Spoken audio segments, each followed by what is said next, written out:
Hello, everybody. Welcome back to How Come. I am very excited for you to hear this episode. I know I'm posting it late, but I'm still making it on time because honestly, it was the easiest episode to edit ever because it's amazing and the guest is amazing and you're going to love it. And it's all about ballroom culture, which, if you're not familiar with, you're going to fall in love with.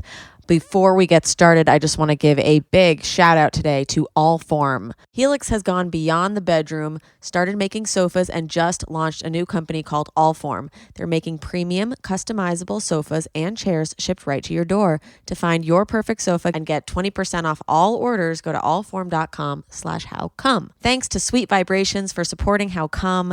Get 15% off all toys when you use promo code HowCome at sweetvibes.toys. Okay, so this episode, like I said, is about ballroom culture.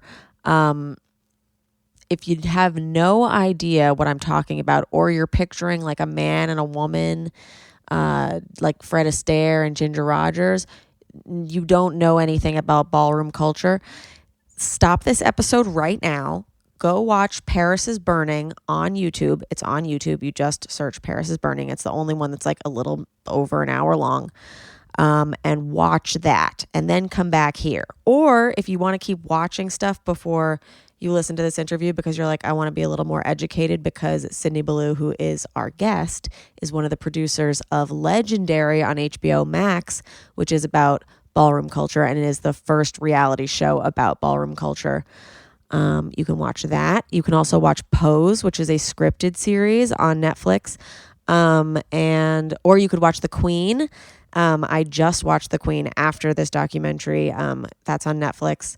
Not the British Queen. That was a mistake. I was like, Queen Elizabeth? No, obviously not that queen. So yeah, ballroom culture, we're going to learn all about it in this episode. But if you want to be a little more educated, I would recommend watching those things. Our guest today is Sydney Ballou, aka Sid Xtravaganza. He is a Chicago-raised Black and Indo-Trinidadian voguer who's been excavating the lesser-known histories of ballroom while paving a way for trans men in the scene for years. He started voguing while living in Europe. He learned about public policy during the day and voguing at night, and that led him to start researching how ballroom's evolution in New York was affected by the city's geography, a subject that he'll be expanding on in an upcoming book. And he's going to tell us all about that book.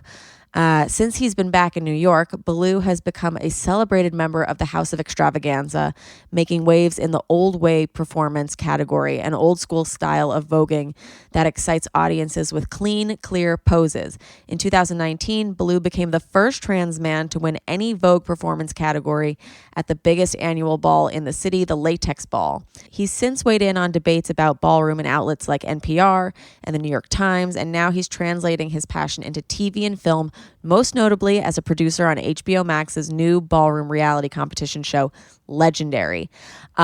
So also I just wanted to say, yes, the episode's late,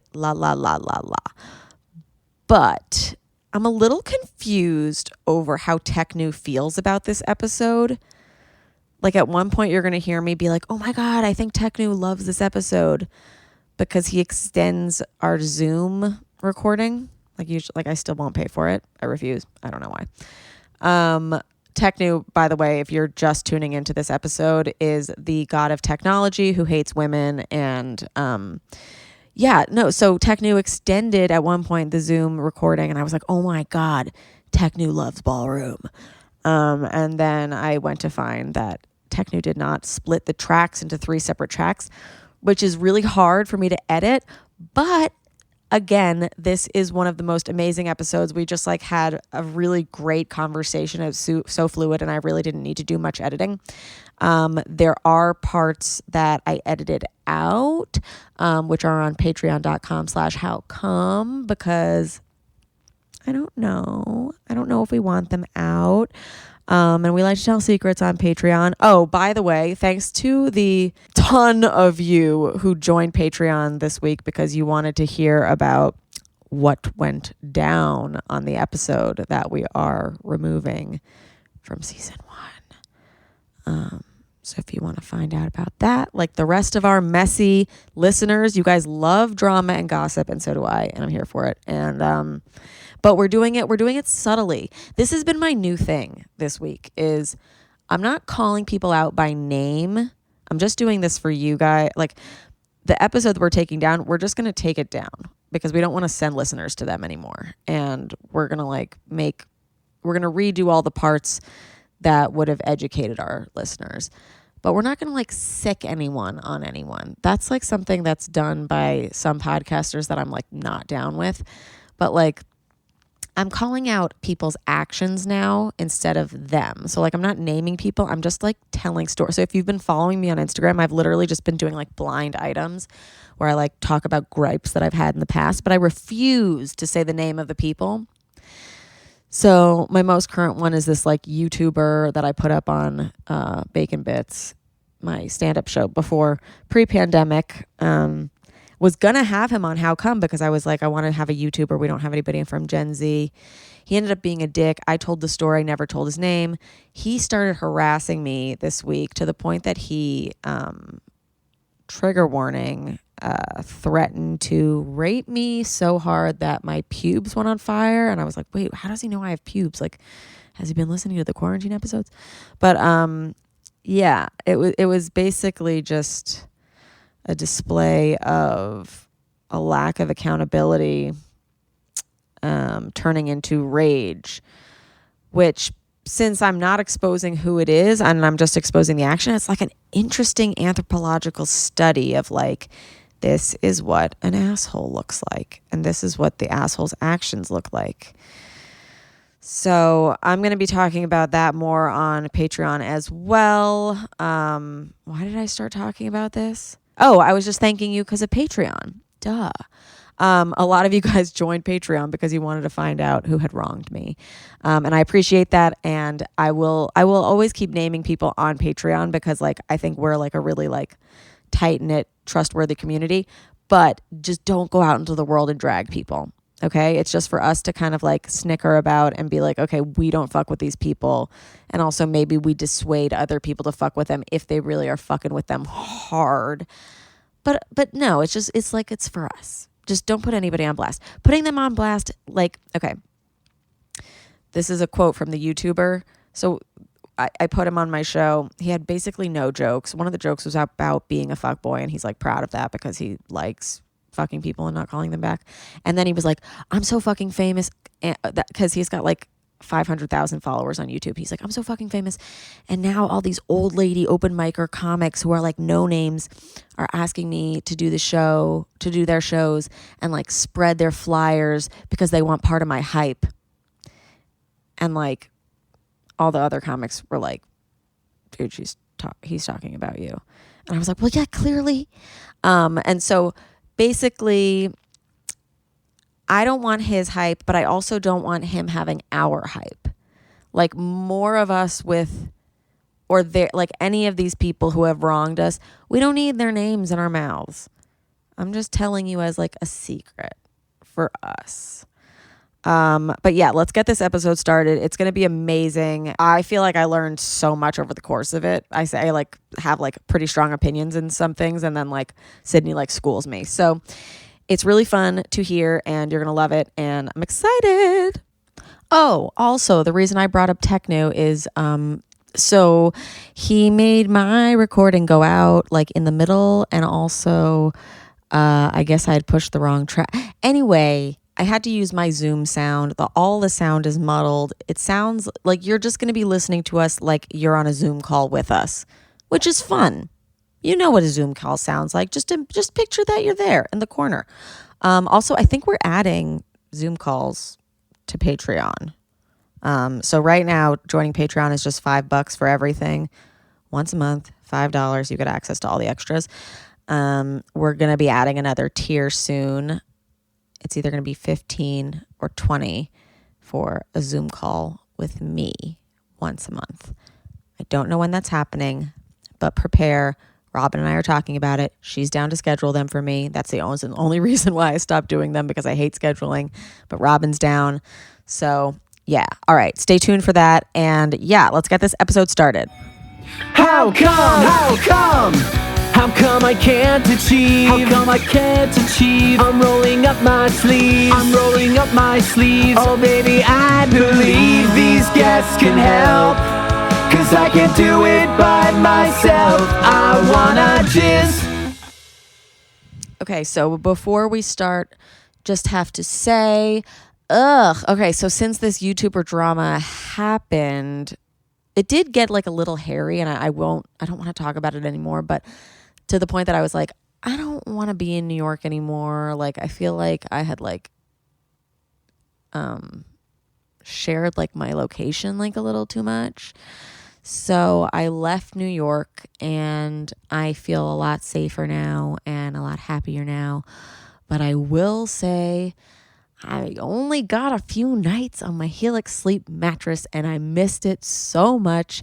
I was having such good sleeps, and like, no offense to Ben, I was sleeping alone, and I was just having like romance fun time with my Helix, having no bad dreams, having just these solid through the night sleeps, which I feel like I haven't had in 4 months. So there's exciting news. I know I've told you guys about it before, but I'm going to tell you again. Helix has gone beyond the bedroom and started making sofas. They just launched a new company called Allform, and they're making premium customizable sofas and chairs shipped right to your door. Do you remember the chaise I told you about that I had sent to Ben's parents' house? Yeah, that was an Allform one, and they're obsessed with it, and they're obsessed with me now, and Allform has to do with it.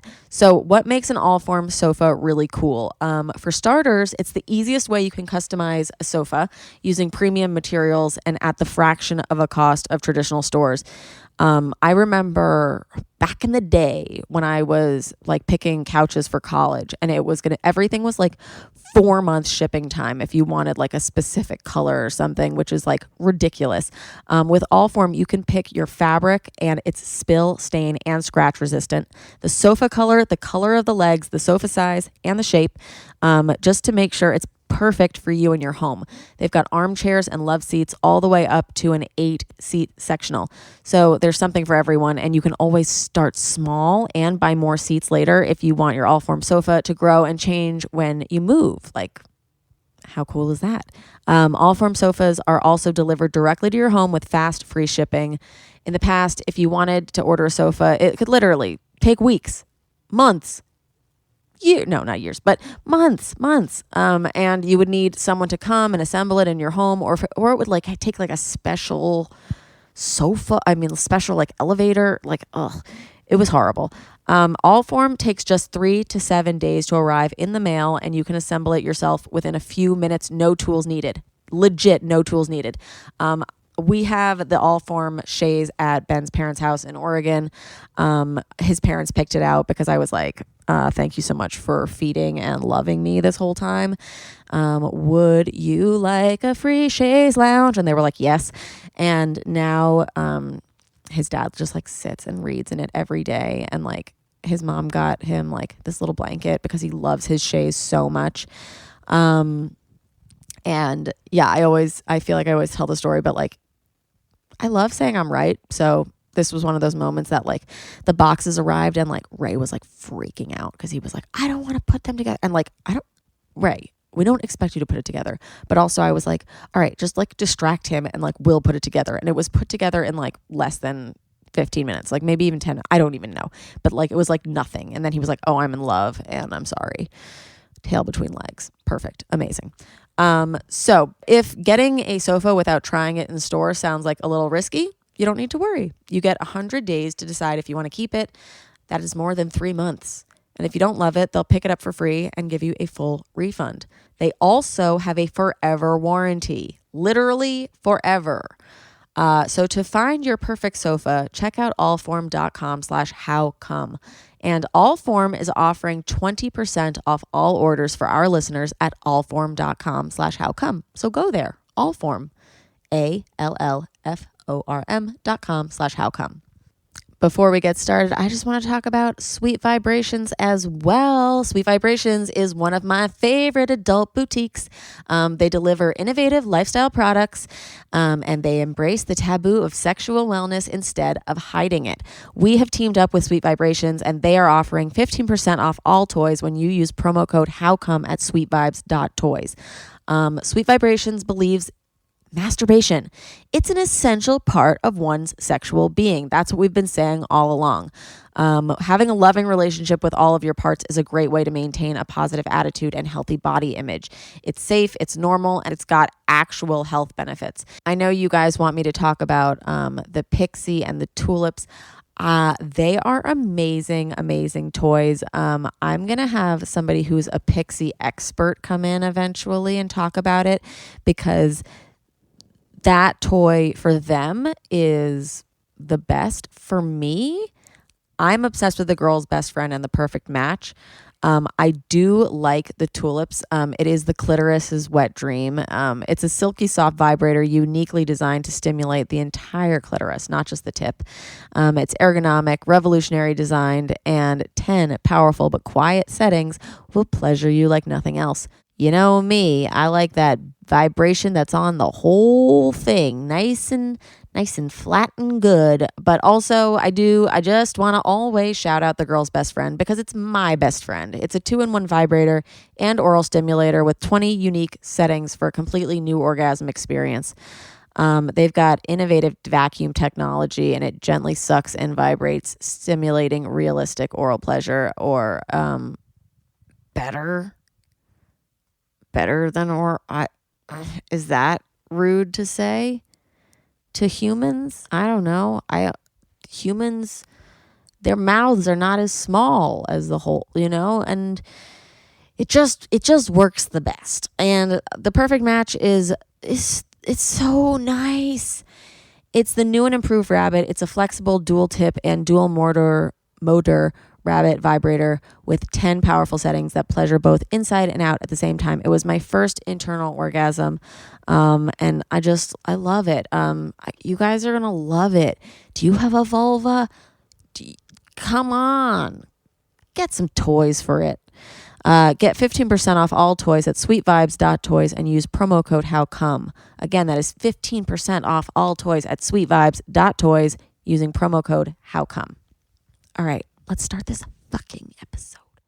Please welcome Sydney Ballou. Yay! Yay! Yeah, waving doesn't work on a podcast, but it does work. Sorry, my bad. But it does work in the video version that you can get on YouTube and patreon.com/howcome. For only $5 a month. Only $5 a month. And of course, we've got Gabrielle Chichester here, our producer. Gabrielle, how are you? What's goody? Just finished a voguing session, you said? I did. I'm tired. Okay, Boots. Well, but you don't know what that means yet, but you'll figure it out. I've heard boots many times. Boots is just like an exclamation point. Yeah, like who says? Alyssa Edwards says boots a lot. Yeah. Mm-hmm. I wonder where she got that from. We'll talk about that. Well, yes. Okay, so let's talk about that. So this episode, as we said before, is all about ballroom culture, where it came from. Sydney is an expert. He is one of the producers on Legendary, which is, I feel like the first mainstream show that Ballroom's been featured in, right? Reality. I mean, besides Pose. Yes, reality show. Yes, show. Yes, it's definitely the first competition reality show. Yes. Yeah. Where we're getting to know real houses that exist right now. So, would you want to give a rundown for our listeners who have never heard of Ballroom and are picturing people doing the cha-cha right now? What is Ballroom? Where did it come from?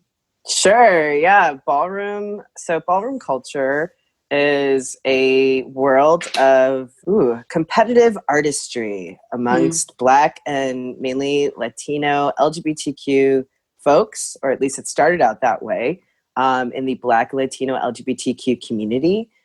Ballroom has very extensive roots in New York's incredible like LGBTQ history and Black history, of starting out with balls in Harlem that date even back to the 19th century, the Harlem Renaissance.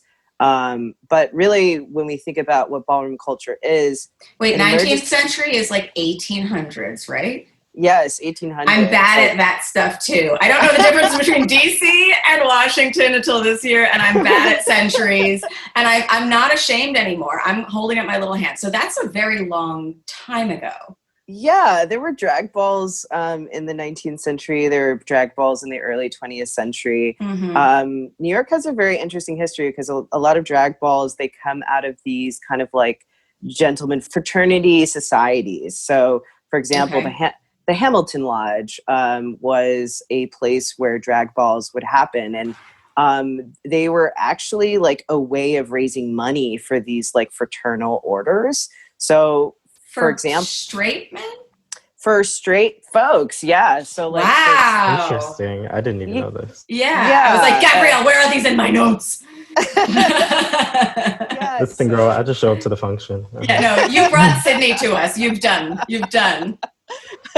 Yeah, so like, you know, it's really interesting if you read like George Chauncey. He has this book, Gay New York, which chronicles a lot of these masquerade functions that would happen, and basically they're a way to raise money.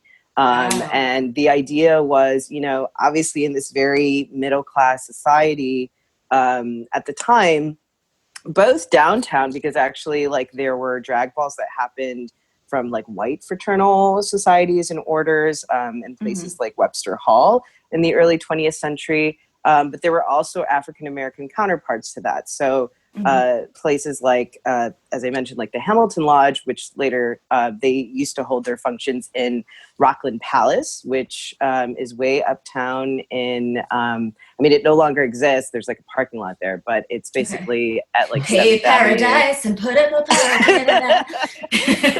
party. Literally. Yeah. So anyway, Harlem has this like extensive history of basically these spaces where not only Black queens would go and compete, but also white queens would go uptown to Harlem and be able to compete in these functions. And that was part of what drew people in, is like, you know, it's kind of like the idea of the carnival, right? Of like, there's this period of time where we can suspend the rules of society around gender and sexuality and invite people in because they want to see, who are the interesting characters who are going to show? And that was always the queens who would come. Now, over time, this kind of evolved into, you know, at some point, the drag queens, the queens started doing their own functions. So you get certain people who emerge in the mid 20th century, people like Phil Black, Daisy D. And so when you see a documentary, for example, like The Queen that came out in 1968, this was a documentary that shows a drag competition in the 1960s. And they become kind of like almost like Miss America pageants at that point. And and so ballroom actually, I mean, really when people think about like when does this whole phenomenon start, it actually comes out of the 1970s when the first house is created, the House of LaBeija in 1972. Okay. So that's where we start in our notes. It said with origins as far back as the 20s. Ballroom culture, as we know, it came to be in the 1960s as a result of trans woman Crystal LaBeija being fed up with racism in the mainstream drag ball scene in New York. Well, that is one part of history. Okay. Crystal LaBeija is an interesting figure. She's featured in this documentary, The Queen, and she kind of has this like breakout moment at the end. It's a very, very helpful documentary. What's interesting though is like ballroom emerges in the 1970s from this world of kind of drag pageantry, which is what it was at the time. And actually, I mean, there's a whole, I mean, I could go very, very deep into like language and how this changes, because actually the world of drag competition in the 1950s and 60s, these people did not consider themselves drag queens, because drag queen back then kind of referred to sex workers, street workers. They were actually in the business of female impersonation. And so in the 50s and 60s, this was kind of like a golden era of that world of female impersonation. You had venues like Club 82, which was in the Lower East Side. And, you know, back then the mob controlled basically the gayborhood and access to these kind of venues and things. But the idea was simple. It was like there were these masquerade balls that would happen at different times of the year. You would have a lot of people dress up. Sometimes there'd be a couple of categories. And then somehow in the 70s, and this is actually the part of the research that I'm like trying to piece together at the moment, you get the emergence of a very particular Black and Latino LGBTQ scene where people are doing that same level of competition. Mm-hmm. And what's kind of interesting with ballroom is like, well, one, it's called ballroom because the venues in which these competitions were held were in Harlem, and these former ballrooms where people would, dance and do these kinds of things in the 1920s. And so by the 70s, these venues become spaces for this very particular type of drag competition that was happening, specifically amongst what we would consider today probably to be trans women. Right. So again, the language around this is kind of difficult because, in the 1960s, 70s, people did not use the term trans in that way. Mm-hmm. And there was kind of, I would say it was more I wouldn't say gender diverse, but just maybe more fluid, or I feel like a lot of the identities, the labels that we use for gender and sexual orientation identities today were not necessarily the same that people used at the time. Definitely. But generally it's like there's one song in Rocky Horror that I think we all know that we're just like,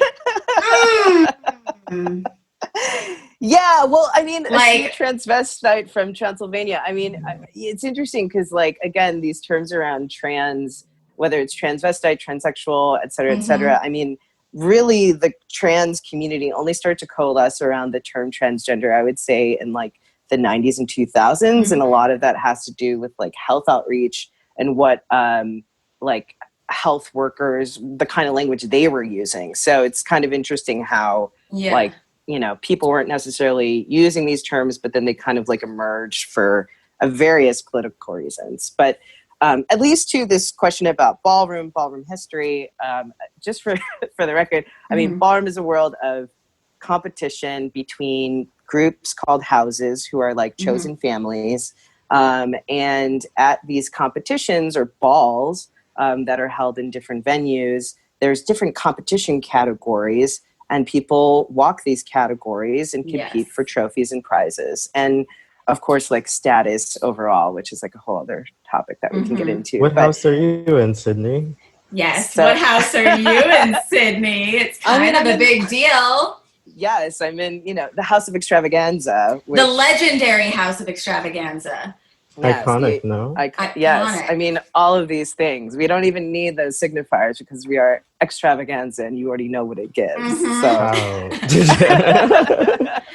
How did you become part of the House of Xtravaganza? Have you been in any other houses before? Because I know Gabrielle was formerly a ninja. Yes. And now he's a Revlon. Reformed ninja. A reformed ninja. It's funny because I was never officially a ninja. I was a potential ninja for a long time. Okay. But, that's my business.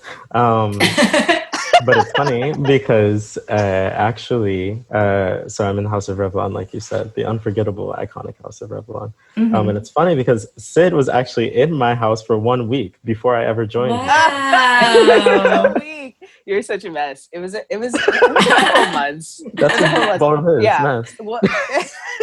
Well, okay, so I was in a house before. The first house I was in the House of Ultra Omni. I started actually in the ballroom scene in Europe. I started walking balls in Berlin. Shout out to the European ballroom scene. European ballroom scene. They're great people. I won a trophy, my first trophy in Dusseldorf, as you do, and got deeper into the ballroom scene in Paris and London. So I was in Omni for some time, and then, it was clear it was time for me to leave last year. And it's so wild because for me, I'm a trans guy. I walk old way performance, which is the original way of voguing. So, lines, precision, voguing, which everybody thinks was made, popular by, it was made famous by Madonna in that video in Vogue. Yes. But she, a lot of people don't know, was taking from ballroom culture, or, you know. Yes. So here's the cool thing. Jose Xtravaganza, who's my father, the father of the House of Xtravaganza, he was her dancer and choreographer, along with Louis Xtravaganza, who is also a member of the house. And Jose, you know, he auditioned and was chosen as her dancer choreographer, taught her how to Vogue, and basically taught the entire world how to Vogue. Because, I mean, he and Louis are in the music video. He's an icon of icons, an incredible, and also just an incredible person, and he is. Just so sweet. But yeah, he definitely is the person who took voguing really beyond the mainstream. But and there's a massive intersection between balls and fashion too. So I was watching Legendary with my boyfriend, and I was explaining to him, I said, there's a lot of, like, do you know what Balmain is, like, or Balmain, like a lot of people pronounce it or whatever. Like, there's a lot of houses named after, like, Evangelista, like Linda Evangelista, like models or designers. Like, there's Mizrahis. There's I should probably say Evangelista is not a real house. Well, but it's in Pose. But it's on Pose. Yeah, but it's in Pose. There's an overlap, definitely. But and that was, like, I learned about voguing, and it wasn't even from Madonna. I learned it from when Benny Ninja was brought on America's Next Top Model to teach the girls how to Vogue. So me and Remy actually discovered Vogue the same exact way. I also discovered Vogue first through Benny Ninja on America's Next Top Model. And then when I was in about 5th grade, I think that was the season of America's Best Dance Crew, where Vogue Evolution. And, like, little did I know, as like a 10-year-old, that, like, you know, 10 years later, I would be a part of that same scene and culture. It's so cool. Well, it's also, like, I just remember learning about first voguing, and Tyra said something about an underground culture, you know? But it wasn't totally clear. And then I remember when I learned about drag, which is a completely different art form in itself, but, like, you know, people think of Connected or whatever. Both of those things I would think of, I would be like, okay, those are really great things, but what are you going to do with them if eventually, like, there is no mainstream? You know, how do you make money? Why would you be dedicating your life to this stuff? And it's because of progress, which we have been seeing, that it does eventually make it into the mainstream because such talented things are coming out of these communities. Yeah. And I would also say, you know, why would you do it? Because it's part of your life. Honestly, like, voguing is really a lifestyle. It's a lifestyle. Voguing and just ballroom culture. I mean, it's beyond, I think, there's so many aspects of it. I mean, when I say it's a culture, I really mean capital C. Like, there's music that goes with it. There's dance. There's language. I mean, all these words. There's family. There's family, exactly, and you know, it's not a luxury, and it's definitely. I mean, even for me, I just wrote this piece in the New York Times about how folks have been still connecting through quarantine in the ballroom community, both through like voguing with each other on, like, you know, on Zoom. Yeah, I've seen that. Other platforms. But also online balls as well. But online balls. And then, of course, with protests that are going on of, like, people not only finding solidarity with, like, their houses and sort of speaking up against injustice, but, you know, just also connecting. It's just like, it's part of who we are and what we're about. And it goes even beyond, you know, I feel like these mainstream moments of ballroom are pretty cool. And I mean, it also depends on sort of what your intention is in the community, because there is such a wide gamut of people. I mean, literally, ballroom is the kind of place where you have people who are, like, eye bankers and they, like, vogue for fun. And then you have people who are, like, you know, they have, like, less than $5 in their pocket, and this is part of their life and, like, who they are and everything. And they also do that too. And, you know, you get such a wide range because it's New York City, because, you know, it's like, for me, I've always felt like with Black culture, when we talk about things like dance or music, I think, you know, it goes beyond, I would say, like, a kind of Western conception of culture, which is like, okay, here's my life over here, and then I go to the theater, and then I go see a ballet, and then I come back home. It's like, no, it's integrated into our lives. It's so essential. You really do live it. Yeah. You live it. It's like oxygen. You need it to like exist. And I mean, even for me, I get crunchy if I don't Vogue. Same. After a while, Yeah. I'm like, That's, I I mean, I have to feel it. I get angry. I get frustrated. Yeah. I think that's like the most important part of it too. And that's what I really learned when I saw Paris is Burning was like, it's like, this is not just like something you do that's like fun. It's like, a lot of these people were cast out by their own families, needed new families. And so their houses aren't just a thing that it's like, okay, we compete together. It's like, we live together. They take each other in. It's the first time a lot of people are like being loved by their new chosen families. Yes, definitely. As who they are. Yeah. Exactly. I'd say for me, I totally agree with what you're saying, Sid. It's an inseparable part of like my life for sure. And it really is a culture and a lifestyle for me. Luckily I was like lucky to have a family that like, loved me and didn't reject me because of my sexuality. But Vogue and ballroom in general for me has been extremely healing in terms of accepting like my femininity and like having my femininity celebrated and like put on a pedestal. Yeah. Right. Definitely. I remember when Step your pussy up. Like, I've never heard more positive words surrounding pussy than in the ballroom scene. Like, cunt is good. Like, fish is good. Like, if you hear fish and pussy in the same word as like a 9th grade girl, you're like, oh, you're talking about stinky fish pussy and nobody's ever going to want to go down on me. But it's like, you know what I mean? Like, fish means like sexy woman, like giving you filth. Fish. Yeah, and especially as a Black man, right? Like growing up and like being scolded for like any little sign of like femininity. To them be told by like my mother that like my ballroom mother that I need to be more feminine. Yeah. And that journey has been very interesting. So you're absolutely right that it's something that I think those of us who are in the culture like really need in our lives. Yeah. Totally.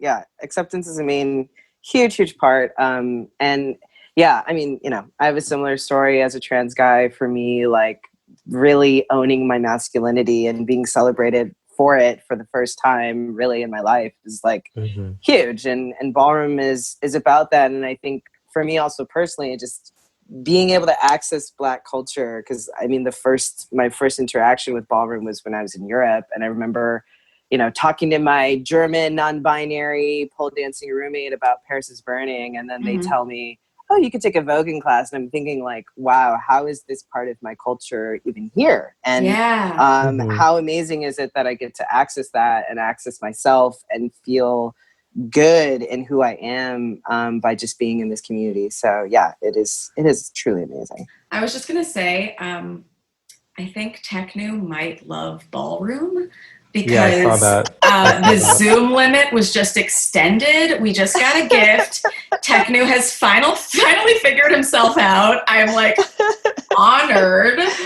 Techno is giving us 10s. Yeah, 10s across the Zoom screen. So I'm here for it. I would love, like Sid, to hear a little bit about categories. Well, yes, but specific categories actually. So wait, before we do that, can I ask a question? Okay, because some of the so there's a lot of categories that people compete in. Yes. 2 of the categories are face and body. And it's like in Paris is Burning, a lot of the verbiage that was used was how well are you passing? Which is like how are you passing to mainstream other people as a woman, that you identify as a woman, or for the women who do. Maybe this is a later question. All right. Well, wait. What's your question? Let's go through it. Because now I was trying to explain it during Legendary that like I was like, passing now gets confusing because So you would passing have a conversation around implies. realness. Yeah, I guess so. Well, there's different things at work. Okay. So when you have a category, right, usually the category will also include either a gender or a sexual orientation associated with it. And the idea of that is actually born out of fairness. So if you have a face category and it's about who has the most beautiful face, really is what that comes down to. Oftentimes it'll be like separated. So we have butch queen face. And in ballroom, butch queens refer to gay or bisexual men, cisgendered men. I'm a butch queen. Okay. And, you know, and let's say it's that category, butch queen face, then you have all the gay or bisexual cisgender men compete against each other. Who has the most beautiful face amongst them? Now, when you have other categories... Beautiful according to what standard? Well, that's obviously a good question. And that's the question for the judges because, you know, It they kind of depends have who's on the panel. everyone has their own criteria, but also it's a question of how the category is written on the flyer. So, you know, if it's also like, you know, who has, you know, maybe there's some scenario that goes with it. It's like, you know, oh, there's a nuclear explosion, your face is saved. Who has the most beautiful face? Well, if you have a little production to your face, you know, let's say you come in with a gas mask and you reveal it and you look gorgeous. Well, maybe you'll win over somebody else because you put in the effort to read the flyer. It's about selling it as well. Or well. like if your beard is even just like perfectly trimmed and in like a cool fashion. Well, yeah, I mean, there's things like that. I mean, it depends. Beards are kind of actually, I mean, that's a whole other controversial. Are they? Well, controversial in the face category it is. Okay. It's funny because ballroom has, I feel like, its own aesthetic in a certain way. Like there's even like certain aesthetics that are seen as like more favorable for certain categories, and like, yeah, beards usually aren't one. But I think what you were referring to was about realness. And so realness is actually... there are different types of realness categories, and realness refers to the ability, as Dorian Corey says it very beautifully in Paris is Burning, the ability to blend into society. And those are usually when there are archetypes of kind of like straight society that then either A, as I mentioned, butch queens will compete in a category amongst themselves.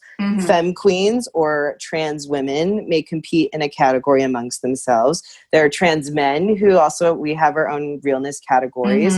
And those can vary. I mean, sometimes it could be like thug realness for butch queens, right? You have to like look like a thug. That was something I did, like businessman realness. You know, that's not something you think. Realness. Executive realness. Yeah. Yes. Yeah. Executive producer realness? Close to that.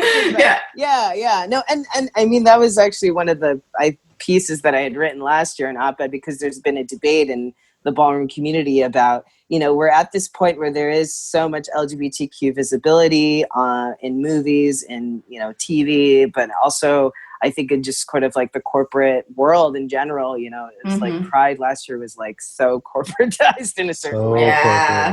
So there's all these questions about, well, you know, either A, do we need this category anymore?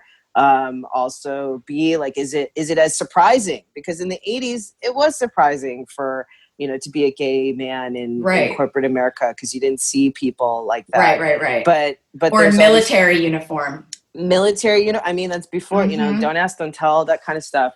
So, you know, this, I think, you know, there are a lot of questions about, well, what is the future of these categories? But I think, it's, you know, I was saying that what I think is, for me, what's most entertaining is when people do realness categories, and it's not just about, you know, how straight or cisgender you can look, but it's actually about you playing a character of sorts. So, for the example I gave was it Rucka Revlon? He told me this story where the category, you know, Rucka's amazing. The category was about, you had to bring it like Clark Kent. It was butch queen executive realness. And so he had this whole, I mean, he did this whole Superman thing. He like had somebody come out. He took these photos of himself in a Superman suit in Times Square, and like he came out of an this icon. he came in on this gorgeous business suit, and it had his Superman thing underneath if he needed to pull that out.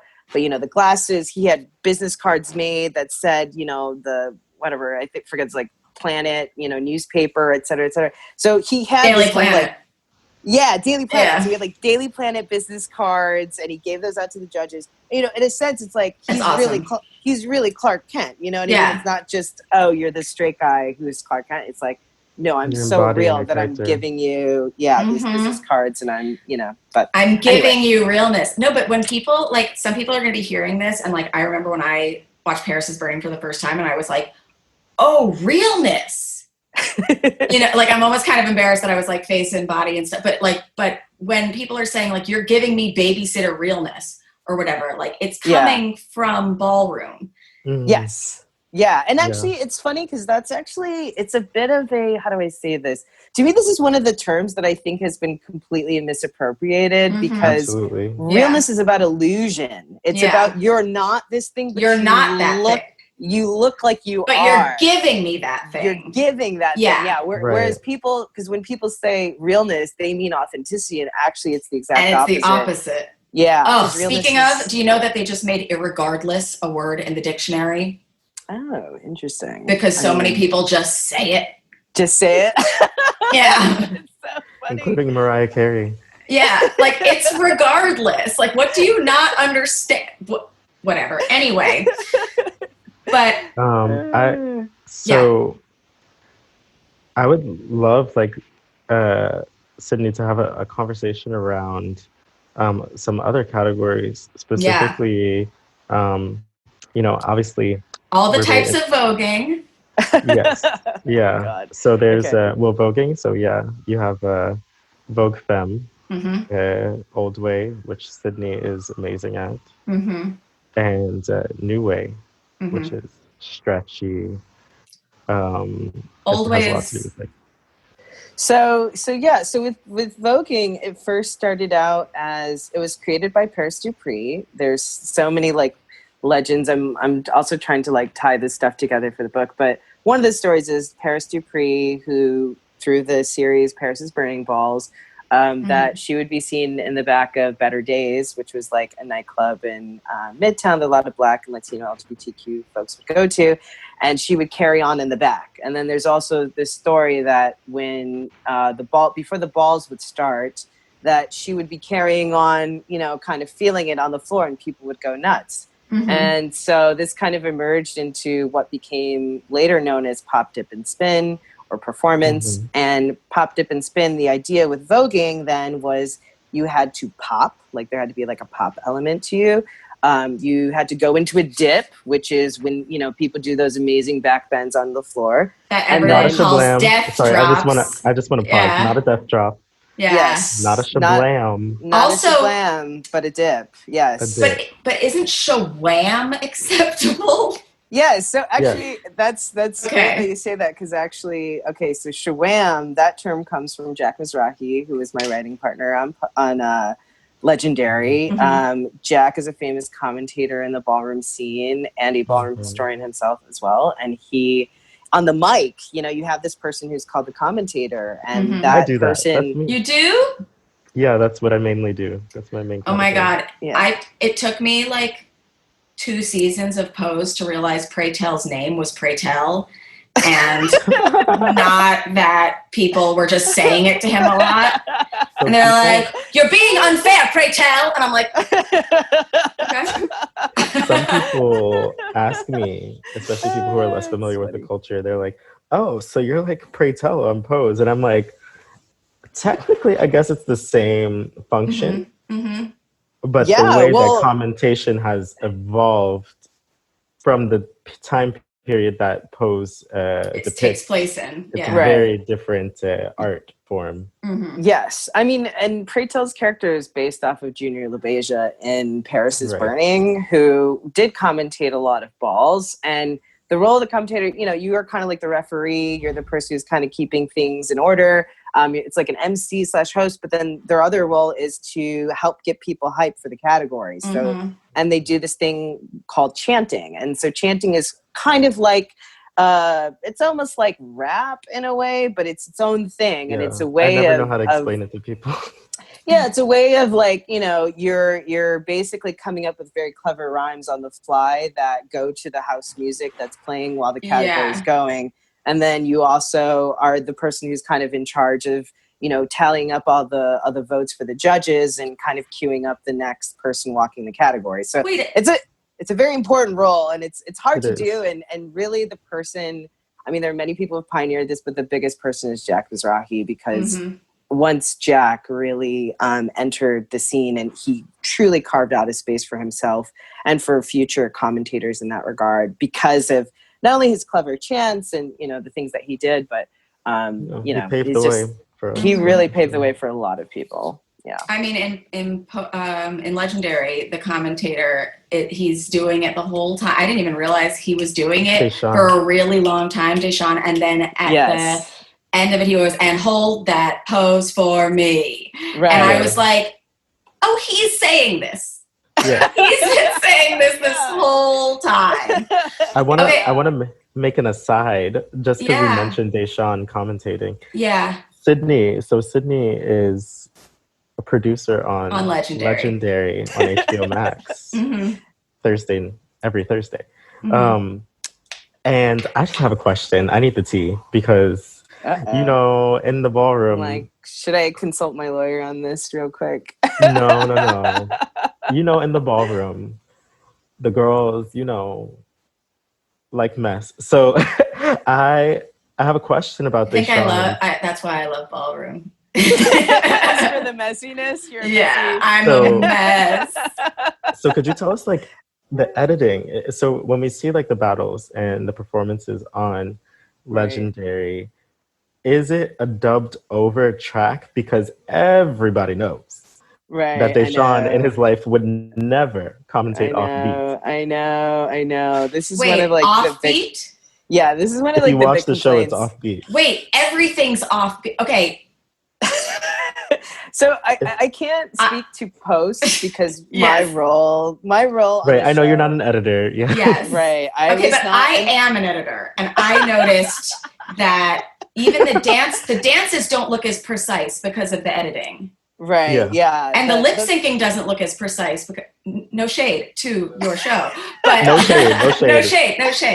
But what's going on? I don't know. These are questions for Scout Productions probably, but we obviously Deshaun was on beat and everything during the taping of the show. We don't control post, sadly. Like, they did not consult me or Jack on that, so I cannot speak to these questions, because yes, I think for quite a few of the performances you're kind of seeing highlights, and you're not seeing like the kind of continuous performance. These were, I guess, stylistic decisions from Scout Productions. I will have to. So in short, you did your job. No, we know you did your job. But as an editor, even Ben and I are both editors, and we were like, the angles that they don't show the right angles for certain moves and stuff, so you're not getting how sickening some of the performances really are. This is kind of one of the harder. Again, like, I wish also, I had more sway in that department. It could be because it's the first time that this is broadcast, like on the mainstream level, that maybe the editors aren't as familiar with it. Yeah, I don't know. I don't know. I wish I could like give you like a real answer about this, because I just don't know. For me, it's like, I know, I'll put it like this. I think Ballroom, honestly, like, my opinion about Ballroom, I think one thing that can sometimes get a little confused is, so there's a difference between concert dance and commercial dance. I don't know if you're familiar with this, but like, concert dance is stuff like ballet, Alvin Ailey, Martha Graham, the stuff that you see on the stage. And then commercial dance is like music videos and the MTV Awards and stuff like that. And the difference between the two is that with commercial dance, the purpose is to highlight one thing, right? So like, if it's Britney Spears with a snake, there's all these people dancing around her. But she's the focal point. She's the focal point. When you're watching, like, Missy Elliott's performance. There's like 5 things going on in multiple parts of the stage. So you're cutting in between these things because there's like all this action that's happening. Now, concert dance is different because it's a little more passive. It's like you as the viewer, you're watching, your eye gets to travel across the stage. To me, this is like what you see when you're watching Ginger Rogers and like Fred Astaire dance, is like you get the widescreen shot, so that, or the wide angle shot, so that you as the viewer can decide where you want to look. Whereas I think with commercial dance, the the director's making the decision for you. They're saying, look here, look here, look here, when they cut to different places. Yeah. And I think, again, these are kind of like stylistic choices, to each their own. I personally think because ballroom comes out of the 1970s, comes out of a more Martha Graham, Alvin Ailey, like that tradition of dance. I think, ironically, to some people, it's actually more in the vein of that type of dance where you want to see the full performance continuously because there's so much that's going on. And the purpose is, because when you're behind the judges' table, if you go to a ball, that's like the best vantage point because, and that's usually what you see when you watch like a YouTube clip, is like the cameras behind the judges' table, so that everybody's playing to the judges, and you can decide what you're looking at, and you can see the full team effort, and you can see the synchronicities, and you can see people going off and doing their things. Exactly. Now, again, I did not have any sway in post, so we know. I could not make those decisions. But obviously, in the future when, my time comes and, all that, I will definitely make different decisions. But yeah, I mean, I personally think, ballroom kind of comes more out of that concert tradition. And I think it's also why sometimes people have a hard time of capturing voguing, because it's like, sometimes it's an experience. It's and it's really one of those things that you have to do live, like in it. You have to be, because when you're there at the ball, it's about the feeling, it's about the movement, it's about people cheering, and it's that energy, and it's very hard to replicate that honestly on screen. And I think there are ways that people kind of get around that. Like, I think part of what makes the title sequence so gorgeous. I mean, I love the title sequence. It's amazing. It's also because if you saw the way it was shot, like the camera person was like right in there with the dancers. And I remember talking to Tanisha Scott, who's the choreographer on the show.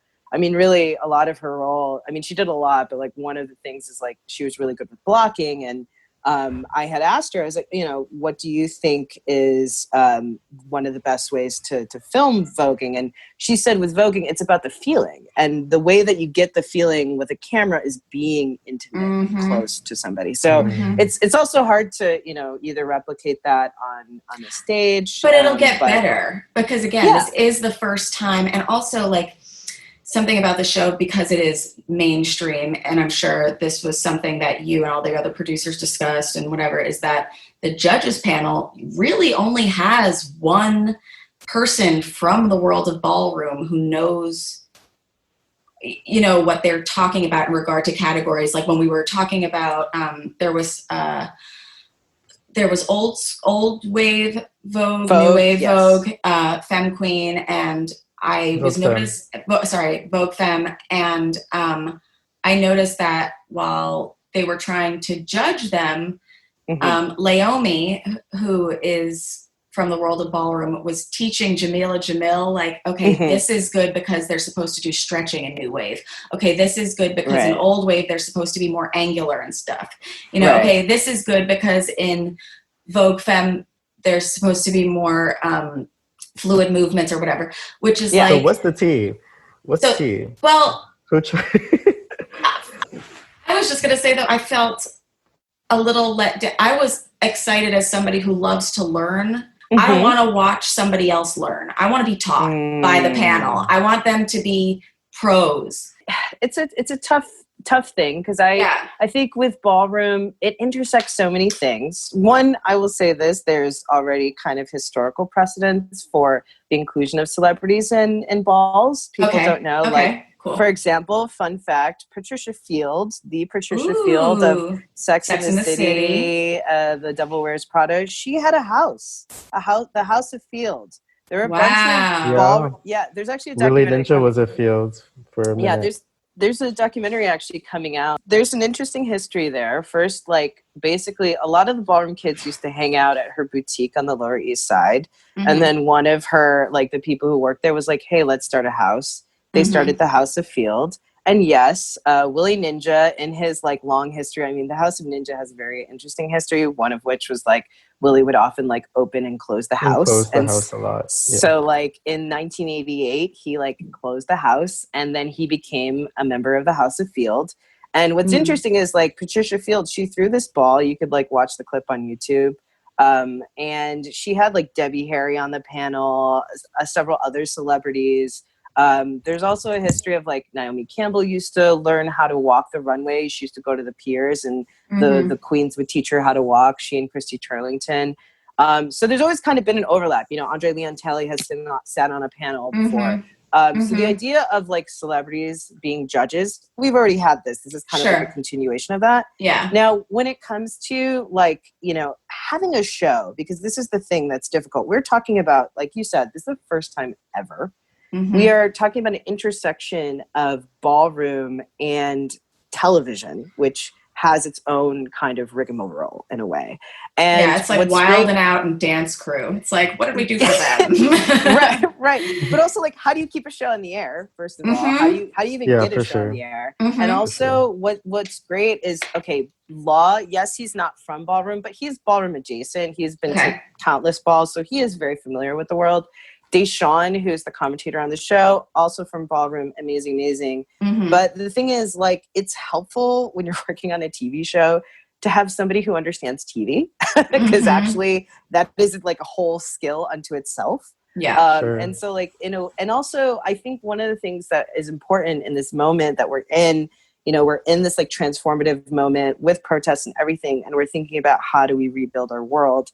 For me, what's important is getting rid of the toxic idea that you need to know everything. Like, I think this is actually like what's humbling, I think is great is to have somebody who's in that position who doesn't know everything about ballroom. Because when you're watching, I think like for those of us who are either in the LGBTQ community or adjacent, there's so many people outside of that who I think would benefit greatly from learning about ballroom. And instead of feeling ashamed, like they're appropriating something, that like you can actually welcome them in and be like, look, not everybody here knows. Normalize everything. Learning. Yeah. Yes. That's fair. To be honest, you know, it's like for Naomi and Deshawn, yes, they were on Vogue Evolution, but they haven't been on a TV show like this before. Right. So it's interesting because you have like a various levels of knowledge, and and that's the other thing. It's like, you know, somebody like Megan, who is amazing. I love Megan so much. Incredible. She's an incredible performer, and that also translates to ballroom, because ballroom is about, you need to bring it at 100%. Like. And that's actually something I feel like anybody can see, because when you go, you know, when you go to a ball, you watch a battle. I mean, you can tell who's really giving you 120%. Who is paying, whether you know ballroom or not. Yeah, exactly. And so that also kind of comes through on their show. When it comes down to like those final battles or something. Yes. Right. Both people are giving so much energy. There are so many dips happening. There's so much spinning. There's so much choreography. Your mind is blown to the point that I'm like, okay, what are the judges going to say about technical stuff? How are they going to technically separate what somebody's doing right and somebody's doing wrong? The same way I would watch gymnastics and be like, why didn't she get a 10? You know, and it was like the landing or whatever. And, and I think for that reason, it's probably a good idea that the judges either have a 10 or a cut, because or a chop. Like, it's like there, you can't, some of them don't have the vernacular to give a 7 yet. It could either be, it's like, yes, I really, really like that. Or like, I didn't think you gave enough. Right. Well, there's actually, that doesn't really happen anymore. There is no, there's not really, rating? There's no what? Sorry. There's not really anything anymore that's not a 10. There's no numbers. Well, okay. At least in my experience in ballroom. In ballroom, it's, you know, basically you have this kind of like preliminary round, right? Which we call getting your 10s. And the idea is all the judges have to give you a 10 in order for you to advance to compete in the next rounds, right? That will whittle you down to the final battle. And it's interesting because like historically it used to be there were different numbers like 1 through 10. Yeah. And then over time, right? Because you see that on Pose. That's something that they showed is like, it used to be possible to get like a 6 or 7. But then over time, and this is something I'm also looking into, it became a pass-fail system where it was either a 10, we see it, or a chop and you're out. And it might also have to do, honestly, with just the number of people walking because you do need doing the math would be tough. Oh yeah, you do need a system at some point when you got like 50 girls walking a category and we only got how much time for the ball.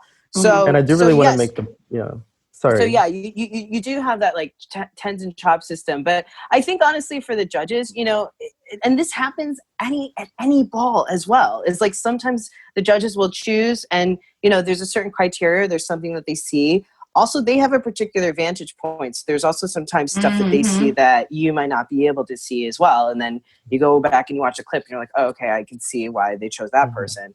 But sometimes, people are at such a very, very, very high level of technical skill.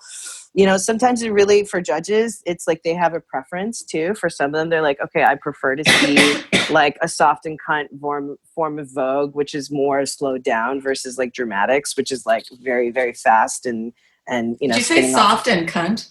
Yeah. So yeah, there's the type of Vogue femme that I do. Yeah. Oh. There's two styles. So Vogue femme, right? It's actually a form of voguing that comes from the femme queens or trans women. You had butch queens or the gay and bisexual men in the ballroom scene who would imitate them. And so this became known as Vogue femme. And the idea is you're a butch queen voguing like a femme queen, and then they shortened it to to Vogue femme.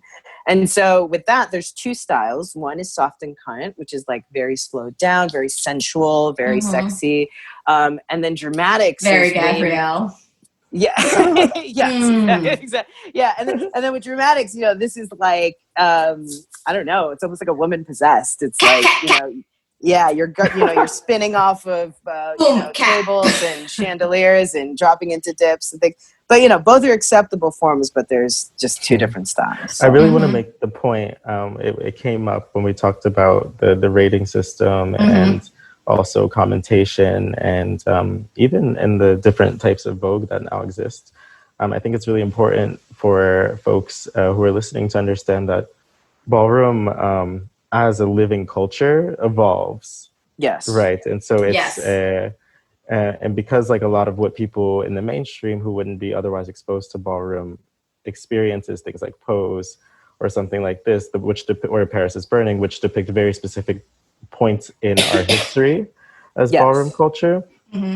I think it's important that people understand that like in 2020, the ballroom does not look the same way as it did in 1980. Totally. Yes. I mean, there's a group, there's a house, the House of Ninja, of cisgender women. People are so up in arms about them. Oh my God. Okay. I'm only up in arms about them because I think they're doing a bad job. But like, I would love to be a bio. What? Sorry.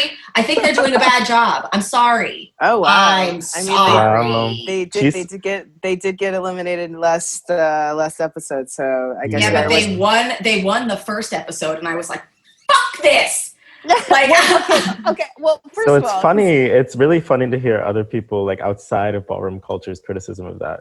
Yeah, I it's funny. And Gabrielle, it's interesting you say that because one thing I would like to do. Because I actually have less criticism about it. One, I would like to set the record straight, and I'm working on. I'm not mad that they are in it. I am mad that they won episode 1.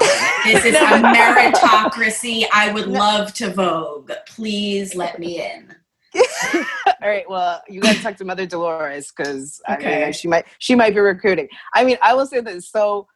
Cisgendered women have always been a part of ballroom. This is another thing I want to put out. There is an interesting and fascinating history about straight, bisexual, and lesbian women in the ballroom community. Okay, because even back in the day, there were tons of categories for butch lesbians. Butch lesbians used to walk not only for realness but for other categories.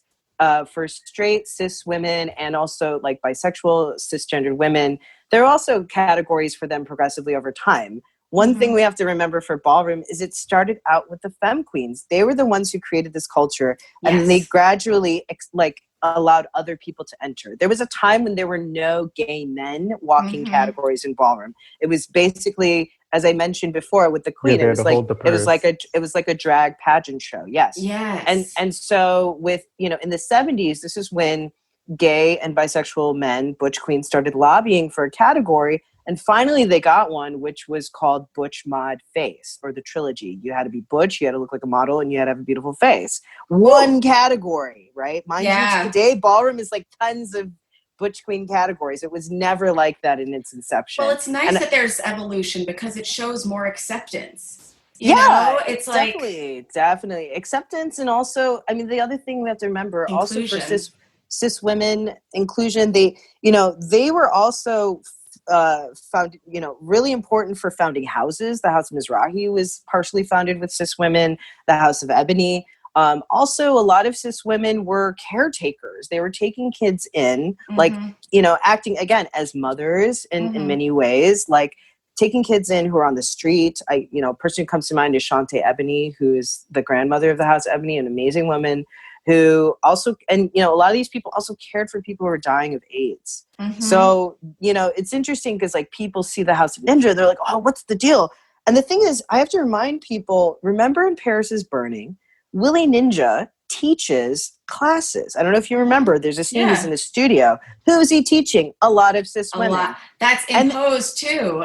In Pose. Damon goes to teach classes because it's a lot of after Willie Ninja. Bridge and Tunnel girls want to come into right. Yeah. But here's the other thing. You have to remember, Willie Ninja was the only person in ballroom who really saw it as a dance form like any other and treated it with a certain level of respect and dignity that nobody else at the time saw. He was the one who had the vision of, let's take this around the world because it should be treated like Alvin Ailey or like ballet or like anything else. It's something for anybody who doesn't know who Alvin Ailey is, by the way, because I feel like a lot of our listeners don't.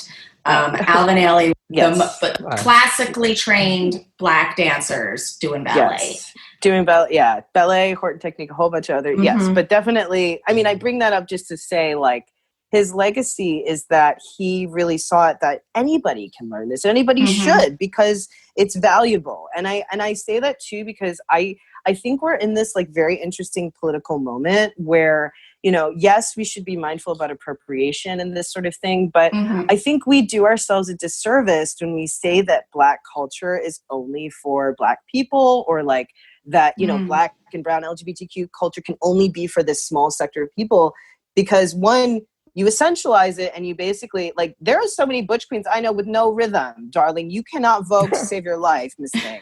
I don't want to see you try. Yeah, but you know what? And how dare you also discredit, because like everybody on Legendary, that is years of work. That is years of technique. That is years of studying under the masters, under people in the ballroom scene, watching There's no one videos. on that show that doesn't deserve to be on that show. Oh yeah, everybody there has put in the time and effort, and that's what I'm saying. When you essentialize culture like that and saying only certain people can do it, you basically rob it of its work element. You rob it of what makes it special, which means taking it seriously and putting in the time. You're basically discrediting people who have put in the time and effort and saying, oh, okay, well, some Black queen can do it better. It's like, no, darling, that's part of what makes performance special. That's why you have judges to tell you, do I see it for you or do I not?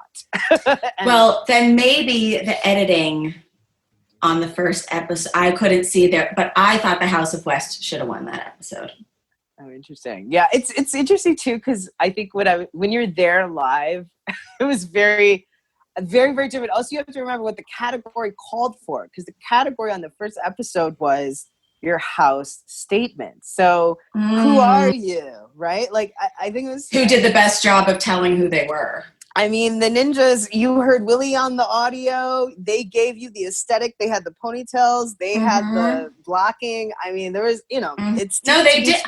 They did. They really did. And that's something too, is like, I mean, I think Ballroom gets compared to Drag Race a lot, and it's very, very different. And to the point that when I first watched Pose, I was like, this isn't fair. Those are trans women competing. Like, that's not drag or whatever, but it's like, no, Yeah. First of all, that's not where that comes from. Trans women started it. And second of all, a lot of this is like, I've been watching Drag Race for 10 seasons now and I'm still learning. You know, even like Top Model, you get better at judging because of what the judges say and what they tell you about. No? Yeah, no, I can see that. Gabrielle, are you telling me to shut up again? No, shut up. Now I'm telling you to shut up. No, I just needed to know where to be and move. Are you going partying after this? One second. I'm so sorry. Okay. I'm so sorry. It's okay. We can keep talking. Yeah, no, but you're right. You learn. You were saying like you learn with each season, with you know. Mm-hmm.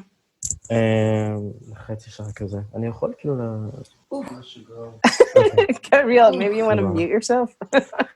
Okay, we're back. We're back. Okay, we're back. Okay, well, another thing, I'm just going to talk about my learning journey because that's what everyone's accustomed to. It's just me talking about me and talking about how dumb I am. But I remember I thought that shade and reading were both just from drag. And it wasn't until I watched Paris is Burning that I was like, yeah, this comes from a place way before. Oh, yeah, definitely. I mean, you know, RuPaul, of course, to her credit, you know, there's a lot from Paris is Burning. I think that ends up on that show. But yeah, shade, reading, boots, as we were saying earlier, realness, all these words, they come from Ballroom. And yeah, you know, it's more reason why it's truly a culture unto itself. Can we define shade and reading and the evolution? Sure. Yeah, I mean, with shade, as Doreen Corey so beautifully puts it in Paris is Burning, it's, well, actually, no, because she says shade began with reading, right? And reading came first. So with reading, yes, if I read you, right, I'm going to find some bit of you to like, you know, tease out. And kind of, you know, joke, be clever, because I also hate when people try and read it and it's not. It's just rude. It's just rude. Yeah, there's like, you know, because there's like a subtlety to reading. It's where, you know, it's like roasting. Like in comedy, you don't roast somebody by just being like, your mom's dead. Right. You know, you do it by something being like, you look so bad that if your mom wasn't already dead, she'd be dead now. Right. Yeah. You know? Exactly. Yeah. You know, reading, you find that little thing and then you just go deeper and deeper and deeper. And so, and throwing shade is like that too. Throwing shade is like, you know, saying, I would say it's a clever way of throwing an insult, really. And if anything, all these things kind of come again from like a Black vernacular tradition, believe it or not, like, what is it called? Like doing the dozens. I'm trying to like think of it, or the dirty dozens, basically, where you trade kind of insults with people. But yeah, it's you know, it's because the example she uses for shade, she's like, I don't have to tell you you're ugly because you already know, and that's shade. And like, you know, you do the Doreen Corey voice so well. Yeah. But yeah, and actually, I can say something around that you're ugly, but I don't have to tell you because you know you're ugly. Because you already know you're ugly. It's and like, that's shade. Okay. And that's shade. Yeah, you know. Rem, I really want to make sure we get to this because we're deep in. Yes. I want to talk about sex and sexuality in ballroom and like how they're expressed, particularly through the categories body and sex siren. Right. So tell us about that. Yeah. So I mean, I kind of started off by, you know, telling my personal story earlier about how Vogue Femme has really been a way for me to embrace the into femininity, that sexuality, the femininity of my sexuality, and absolutely. But also reclaim power over my own sexuality. Right? Because I'm presenting it to you, right? And I was taught a long time ago by a ballroom parent of mine that you have to already be in love with your presenting from the back, and you're just inviting everybody else to love it just as much as you do. Right. And so, let's get into it. Yeah, I mean, ballroom, it's very intertwined with gender and sexuality. So much of it is about gender as performance, right? Of like, we're talking about realness of like, what does it mean to look like a certain archetype in society? That's definitely a question for that category. And I really feel like ballroom overall, it is about celebrating people at their truest, most authentic self. I think this is part of the power of that, because I feel like today we're so used to like Instagram culture of like, is this who this person really is? Or like, they just look happy on all of their posts. And then, whereas like ballroom is like, if you are not coming with a true authenticity of it's gonna like, show. This is you. Yeah. Oh, it definitely shows. But also it's so interesting that like a lot of people are showing their authenticity in costume. Yes. But it's like, it's costume letting you express your inner you, but also like be the antithesis to maybe who you are in daily life, and like or it's like a channel to explore something. Like there was one night after Drag Race that I was so jealous of all the girls looking so beautiful that I did drag makeup on myself, because I don't wear makeup a lot, I don't see myself as a very feminine girl, and so like but even like to do that and like push up my boobs or whatever. And then it wasn't like, this is hot for the male gaze.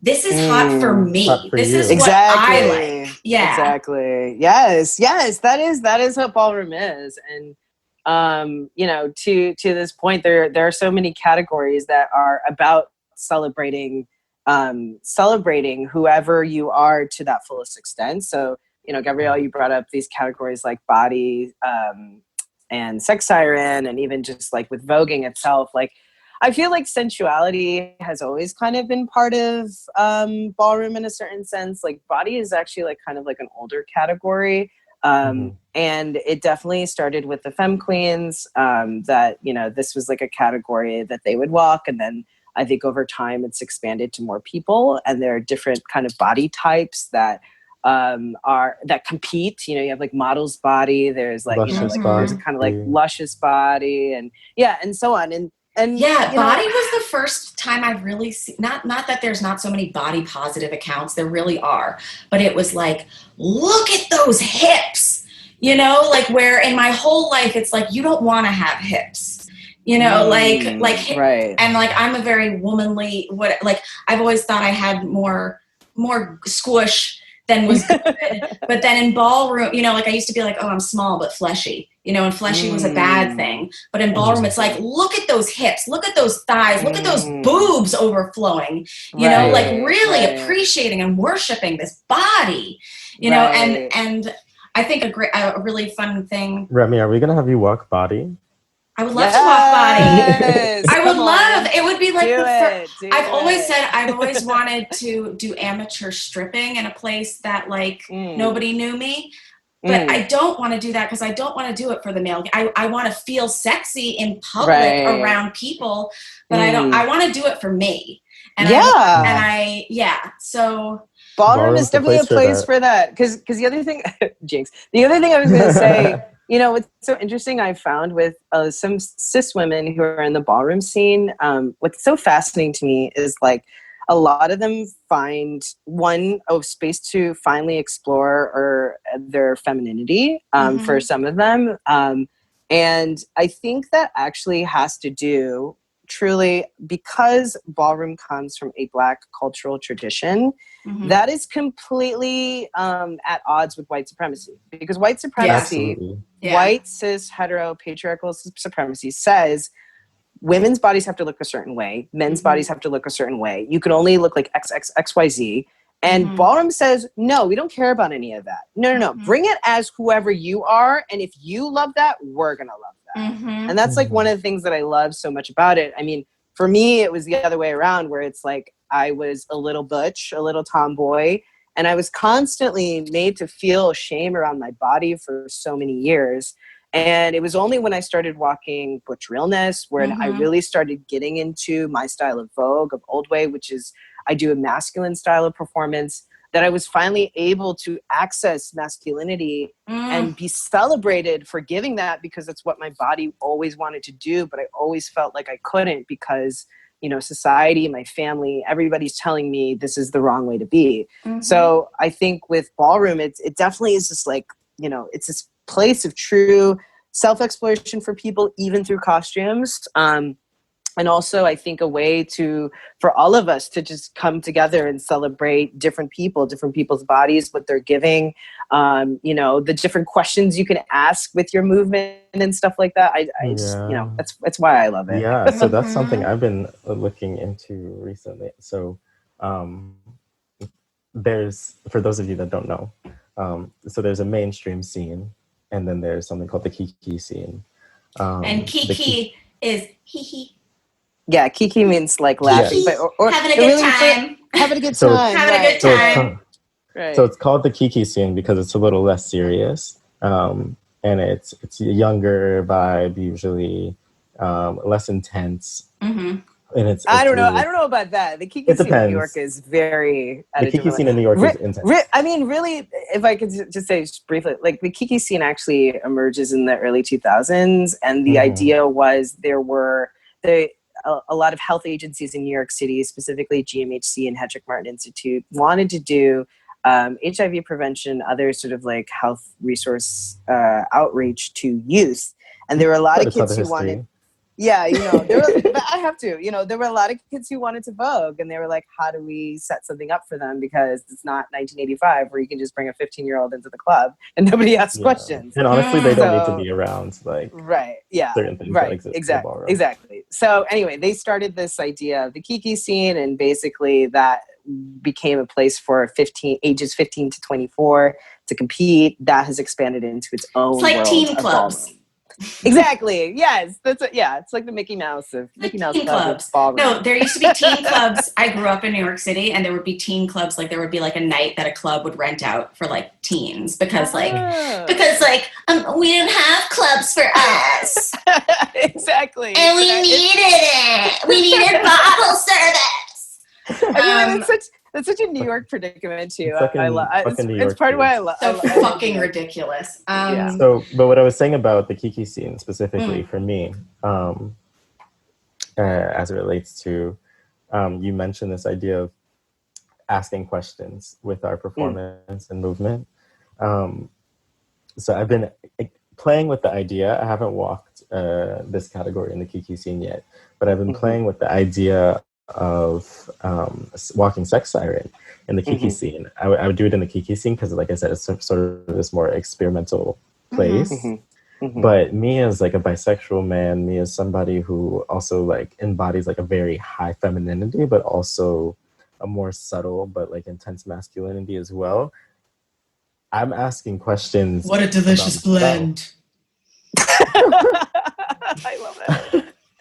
I'm asking questions about myself in my sex siren performance, like becoming okay with, in the studio, becoming okay with switching between feminine sexuality and masculine sexuality in the same performance. And a lot of people in ballroom have issues with that, but I'm determined to do it. You're going to pave the way. You're about to be a pioneer, darling.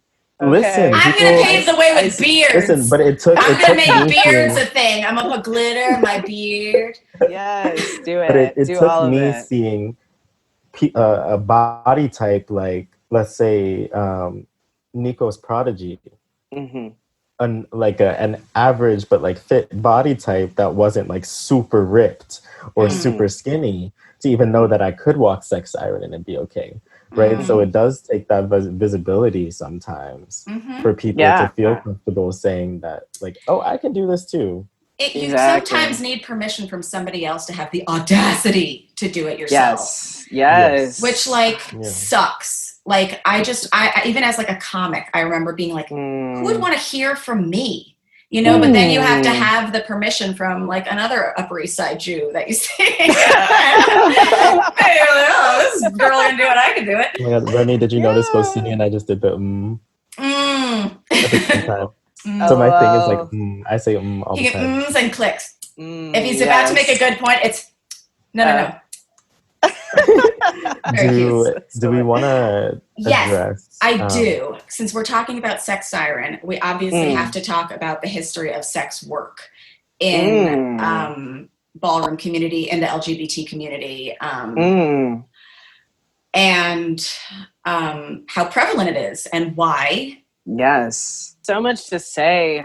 Oof, it's so interesting. Have you seen Disclosure? Disclosure is so... No. Watch Disclosure. That movie is amazing. It's about the history of trans representation in media, and there's a scene in there. It's on Netflix? Okay, perfect. It's on Netflix. It's Laverne Cox's new I film. thought Paris is Burning was going to be on Netflix. I told my mom to watch it last night, and it's on YouTube. Oh, it's on YouTube? Okay, good. Yeah. And also, fun fact, the extras from Paris is Burning are on YouTube. I watched that recently. Which is amazing.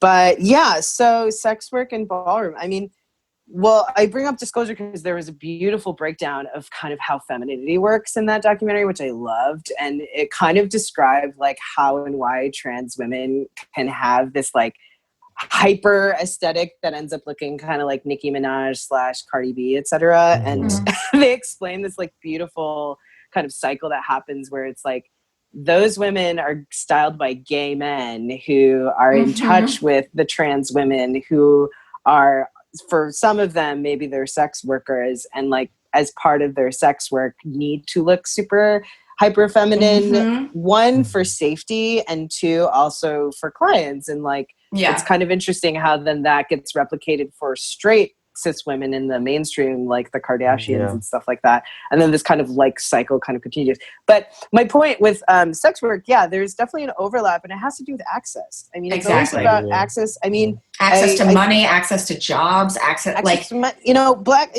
trans people can, it's like, yes, we just, had this major victory with the Supreme Court, but I was at the Black Trans Liberation March, a couple of weeks ago in Brooklyn, where 15,000 people marched in solidarity for Black trans lives. It was beautiful.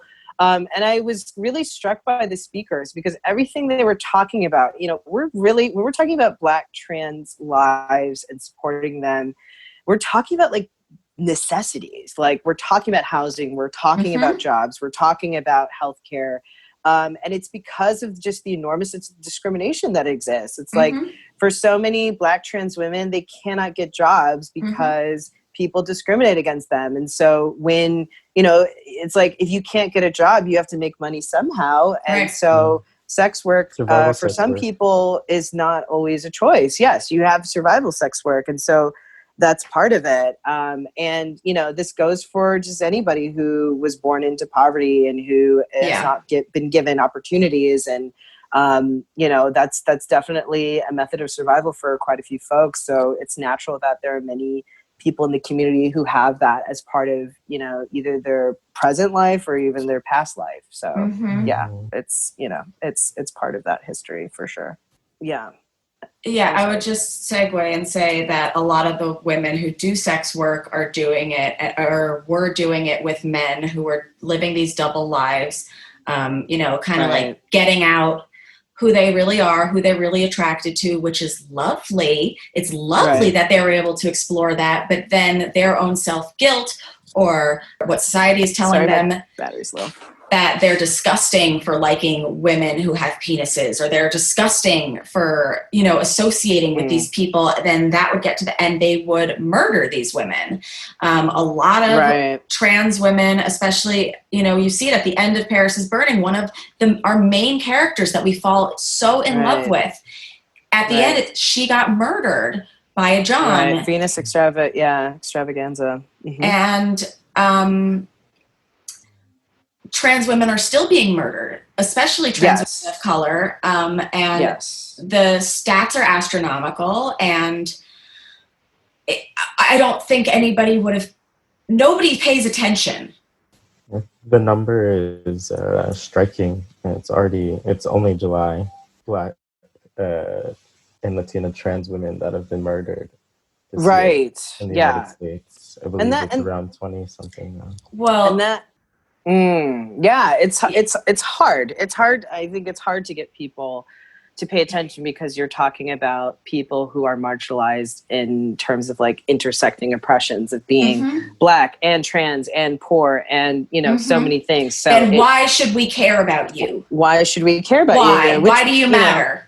Right, exactly. And, you know, this issue, I think, for many of the Black trans women who are murdered, yes, it, you know, links back to the men who are transphobic or have internalized transphobia. And I think one thing that has kind of I've been whether they're attracted or not, like you, right, I also hate the narrative that it's just like, oh, gay people who like are embarrassed by themselves. Like it's that, but it's also people who are just homophobic.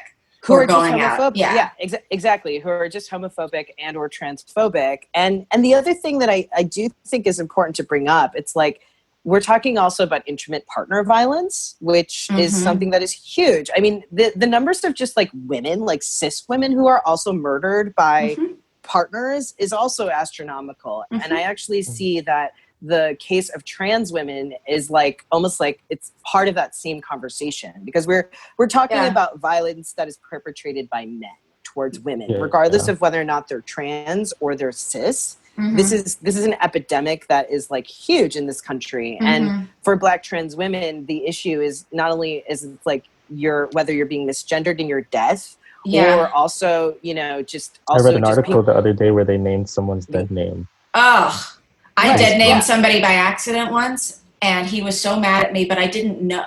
And then we had a conversation about it, and I was so upset that I had done that. But dead naming, for those of you that don't know, is when you're referring to a trans person by their name given to them at birth that they may or may not use anymore. And I had been going by what Facebook said, because Facebook didn't let him change his name yet.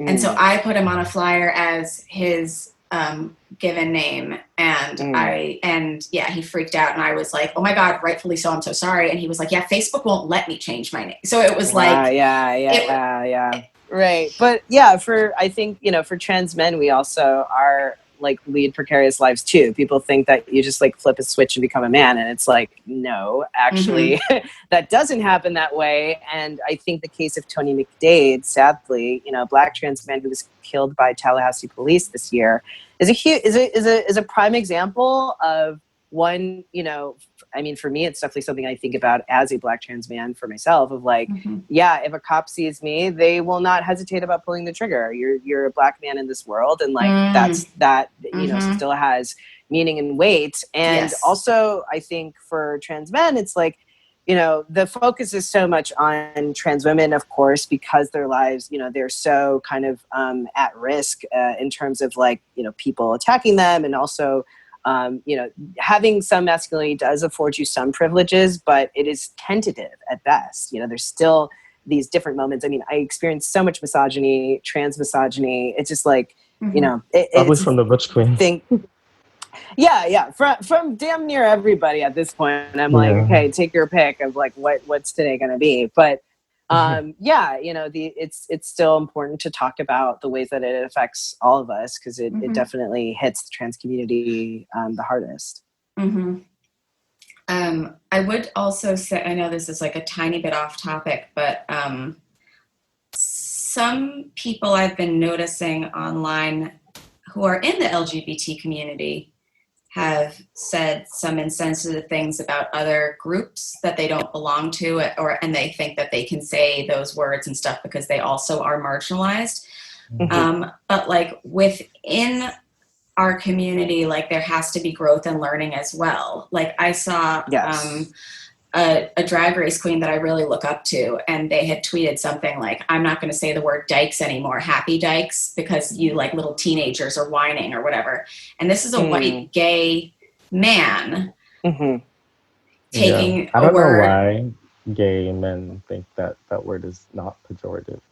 I mean, it depends, you know, it depends who's using it, but like, Right. And how you're using it. I mean, dyke is one Right. of those like reclaimed words like queer, where it used to mean something very mean and nasty. And I definitely identify with being a dyke as part of my history of like being like a political lesbian who is outspoken and, et cetera, et cetera. But yeah, I think people just need to listen and be, this is again about eradicating toxic masculinity means saying, I was wrong, I'm sorry, and sincerely meaning that, okay? Like, because the thing is, we're not all perfect, we're human, so we're gonna mess up from time to time, and better that we just respect each other and just say, I'm sorry, I hurt your feelings, I did not know, and then fix it, and then move on, right? You know better, do better.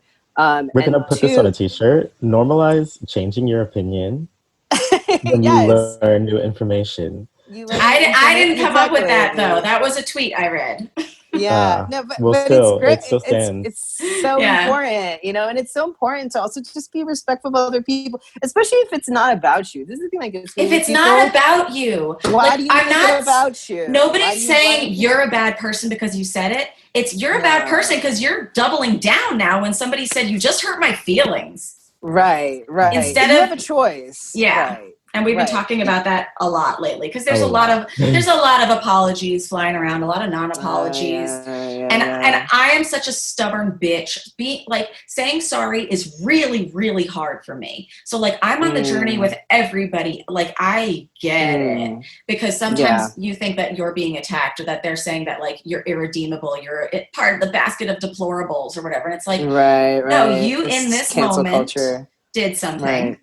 First of all, cancel culture is not real. Louis still has so much money. Like, name me one person who actually got canceled who isn't touring with Dave Chappelle. Okay, stop it. Stop it. Okay. Stop it. She let us know how you really feel, darling. Okay. That's how I feel. Say it with your chest. She's like, I said what I said. I said what I said. I can call them out because they don't know who I am. And if they do know who I am, then that's good news. I love it. Yes, just say you're sorry and move the fuck on. That's the real. And maybe do some reading. Yes. Do some, educate yourself. Do better. And maybe do that before you reach out to your friend of whatever you insulted and go, what am I doing wrong? Don't make other people educate you. Educate yourself. Google. Get on that Google, okay? Or go follow. Yes. Do you have to go party? It's Shabbat. Oh, okay. Forgot about that. My goodness. So Shabbat shalom. I've tradition a little bit. Shalom. Well, I think we've done a wonderful job, honestly. I think this episode has been so awesome. And Sydney, if our listeners have any other questions for you, would you be open to maybe doing a follow-up? Yes, most definitely. I'm so down. Awesome. I would like to encourage our listeners to donate to House Lives Matter. Wait, I have a question. Can I ask why House Lives Matter? I chose House Lives Matter. Gabrielle chose it. Oh, okay. Because I would actually say I would suggest donating to like Black trans organizations. Like for the girls. Okay. Yeah, for the girls in the Ochre Project, and I would actually say direct it specifically to Black trans lives. So the Ochre Project and for the girls. Yeah, I would. For the girls? For the girls is another one. Yeah, I mean, there's a whole bunch. I can send Gabrielle. I'll send you. That's great. Yeah, I mean, we can put it in the episode description too. I'll do that with the links that we've been doing for the other ones. That's awesome. Not that House Lives Matter is bad. It's just in this moment, trans. Yeah. I mean, I just, for me personally, I think it's better to put it in the hands of the folks who really need it. Okay. So anyway.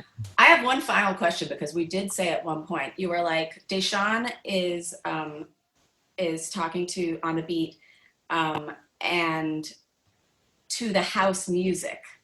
Yes. Did house music come from Ballroom? Ooh, that's actually a fun question. No, well, house music, okay. The history of house music is, so complicated, interesting. I mean, first it really starts with like Larry Levan, who was a famous DJ producer at the Paradise Garage, and he was really good friends with Frankie Knuckles. And Frankie Knuckles is a New York-born producer, DJ. I'll